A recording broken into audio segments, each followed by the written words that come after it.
Okay, let's stand for the pledge. Say a prayer for me, and then we'll say the pledge. Okay.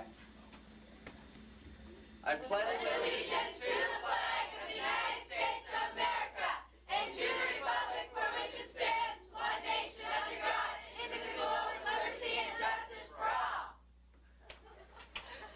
Be seated.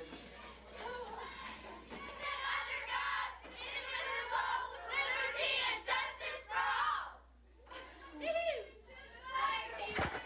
America and to the republic for which it stands, one nation under God, indivisible, with liberty and justice for all.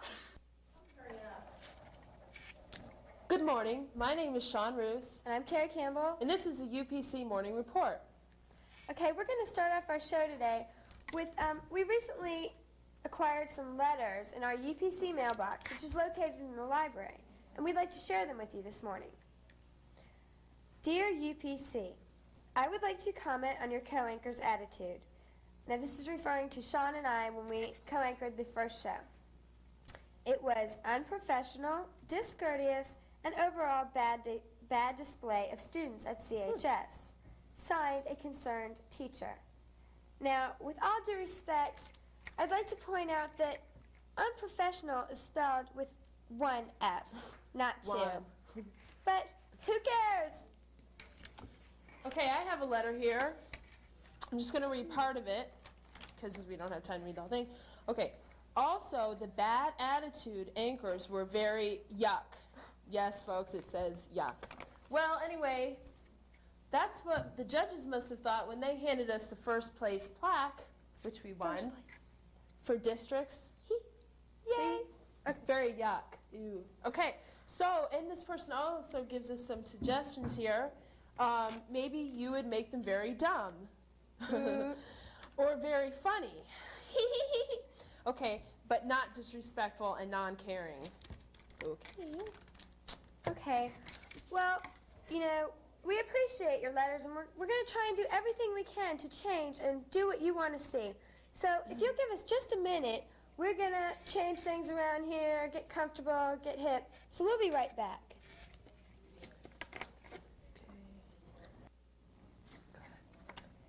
Okay, we're back. Hi. We have some really, really neat announcements. Like they're so totally neat. You have to listen. And they're really important, okay? So listen up. Here we go. Okay. All girls trying out for girls basketball cheerleading must have their physicals and applications in by Tuesday, October 4th. October 4th. Grade sheets are due by October 7th. Practice begins Thursday, October 7th. Get out there and support those Cougars. Yay! Okay. Okay, all right, here we go. Okay. There will be a very important wrestling organizational meeting for any student athlete grades 9 through 12 to be held Monday, October 3rd at 2:45 in room F4. Any athlete, including fall sport athletes that cannot attend, need to see Coach Ferrer in the boys' PE office for info. Okay? Okay. I'm going to go. Okay. Anyone interested in becoming a member at large for student government, please pick up an application form from Miss Boyer in the bookkeeping office. Wow. It's really important. Yeah, Be in this SAG. year. I mean, oh no! SGA. Okay. Okay, all right. The Spanish National Honor Society is collecting money for the Red Cross to help the Mexicans devastated by Hurricane Gilbert at the flood of the river in Monterrey, Mexico. Any spare change will help. See your Spanish teacher this week, and the SNHS officers next week to put your donation into the bucket. That's really That's nice. That's sad. so sweet. But you know? yeah, it You really is. should help those people. It's very sad. Ooh. This one's really important. Okay. This one's really serious. Here we go. Students. Dun, dun, dun, dun. This is the last week to purchase dun, dun, parking dun. permits. You must have one on your car by Monday, October 3rd. Okay, that's it. Watch out. Seniors, woo! Yay! Thursday and Friday will be the last days to order your Class of '89 t-shirt. Order yours today during lunch in front of the office. Interested in a trip to Washington, D.C. this December? The Close-Up Foundation is sponsoring a conference on the American government and international affairs. For more information, see Mrs. Tuthill or come to a meeting after school on Tuesday in room C7. Oh my gosh, Washington. Can you imagine the clothes, the bargains? All right. You get some serious shopping done there, guys. I'm spinning the show. I'm sorry. Student faculty sign up for Get back. donating blood on October 6th. Sign-up sheets are in your first period classes. You must be 17 years old on or before October 6th of '88. I'm sorry, I messed that up. Okay, go ahead. It's hard to read these things. The academic team will meet Monday after school in room C7. All students who enjoy competing in academic quiz bowls are invited to attend.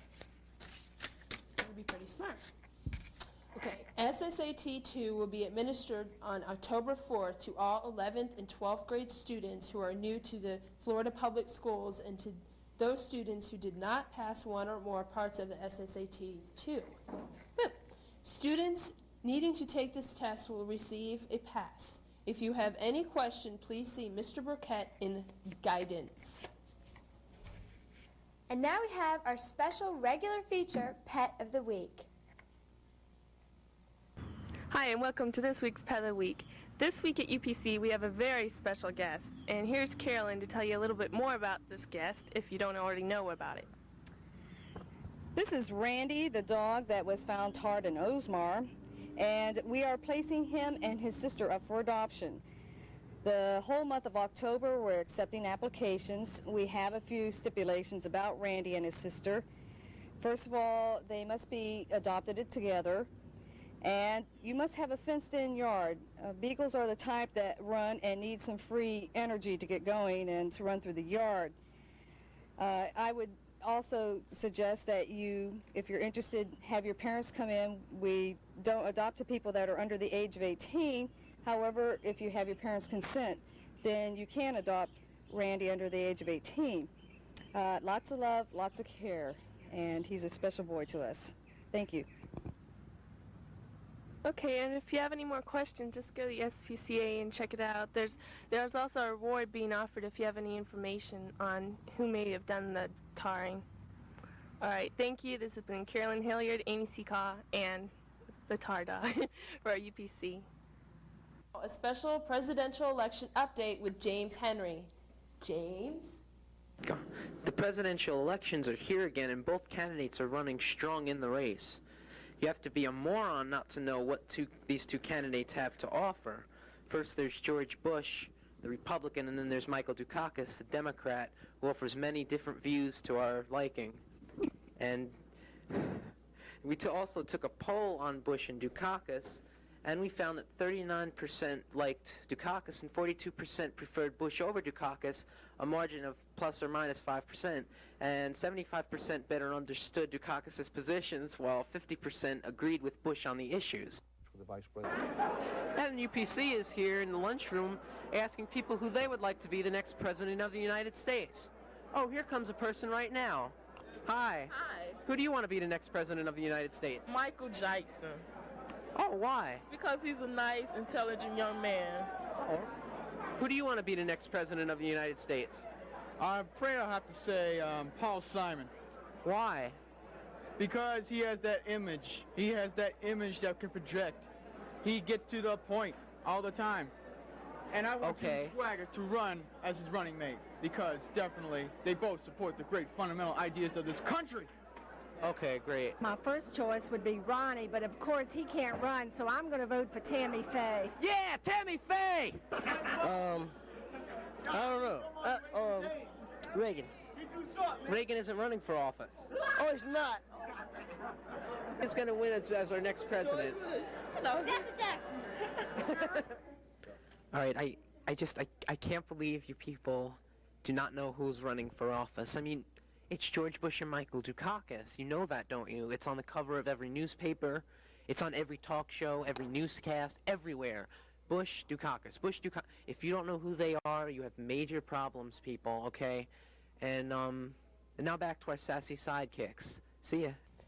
Here's Aaron Daly with an interview with a coach that has repeatedly brought back the gold for Countryside. Fred, there's been a misconception that if you play a sport like JV or varsity football or swimming or cross country, that you can't join the wrestling team. Would you like to clear that misconception up? Well, I've heard a lot of kids talking about that since they were out for another sport or that we were doing this preseason work, that they thought that they couldn't come out for wrestling because it had already started. And that's not true. We really encourage those kids that are coming from football and the other fall sports to come out for wrestling, especially for their leadership ability. They're in a sport already. They're into competition. They understand what leadership's all about. And we really encourage them to stick with their program and work through that program. And then as soon as the program's over in November or whenever it's over, then they can come out for wrestling and make that addition to our program. Kids like Richard German's been with our program for 4 years, ever since he was a freshman, and he's been a varsity athlete each of those years. And he's been in football, and he's been a leader in football for those 4 years. So that's one good example of a wrestler-football combination. We really look forward to that. That leadership ability that he has really been an important part of our wrestling program. Our 9th grade class this year looks to be one of the strongest athletic groups that's been here in recent years as a whole, and we're really looking forward to working with those kids coming into the program. Along with that, we've got an excellent returning nucleus of varsity as well as JV kids coming up into the varsity program as far as development into our varsity team this year.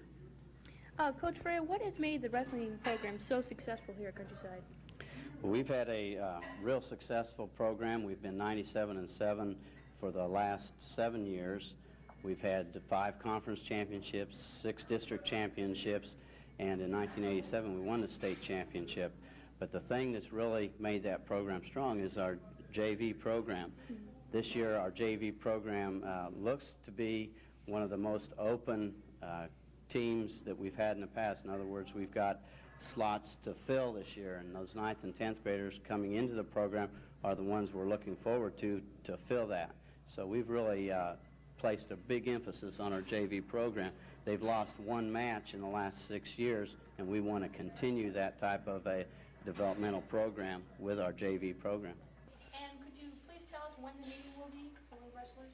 We're going to have a meeting, a sign-up meeting, October 3rd, which is Monday, and it's going to be right after school, 2:45 in F4. And anybody that can't come to that meeting for conflicts or through a fall sport or whatever and has intentions of coming out for wrestling, I would wish that they would come down to the phys ed office sometime next week and sign up. All they have to do is fill out a form for me so that I know that they're looking forward to coming out for wrestling, and I can also look forward to seeing them then.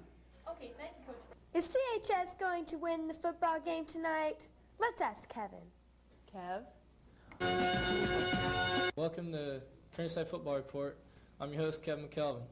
Well, last week we lost another one in golf, 28-0, but defense looked real good in the game, which is promising. After a tough first game, defense is coming on real strong. And today I have with me defensive end Harold Cook.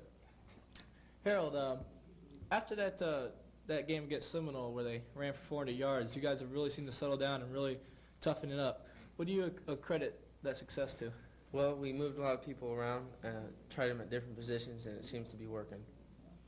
All right. In the golf game, they still had a lot of success running the ball, even though they only had 150 yards. They still seemed like when they need to get it, they did. What are we going to do for the St. Pete game that can stop that up the middle running? Well, we're just hoping the defensive ends can contain. The linebackers will be where they're supposed to be, and the linemen will keep the St. Pete's line off our linebackers so they can make the tackles. Okay. What kind of changes did we make for tonight's game against St. Pete because they're so big and so quick? We haven't really made any changes, just hoping we can get to the ball like we've been doing.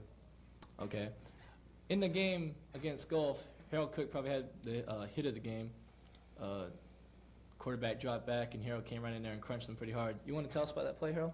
Yeah, tight end blocked down, and I have contain on that when tight end blocks down at first color, and nobody came to my side, and I think somebody made a mistake, just left quarterback wide open. So you crunched them. Okay. Tonight's game against St. Pete should be a real good one. Last 2 years in a row, we've beaten St. Pete. We've upset them. 2 years ago, we came back and scored 29 points in the fourth quarter alone just to beat them. So come on out tonight and watch us cheer us on and see if we can't get that first victory. We don't have any highlights of the golf game thanks to the Gulf High people. They didn't film the game for us, but we'll have highlights next week. Until then, I'm Kevin McKelvin. Okay, in all seriousness, we were not being sarcastic, during the announcements and stuff. We were just trying to make the show a little bit different, as you suggested. And we really appreciate your letters. Please keep sending them in because we want to use them to make the show what you want it to be and to please you. Right. It's in the library. There's a little box. Just write something down and throw it in the box and we'll get it. Okay? Thank you. This has been Carrie Campbell and Sean Roos with the UPC Weekly Report. Bye.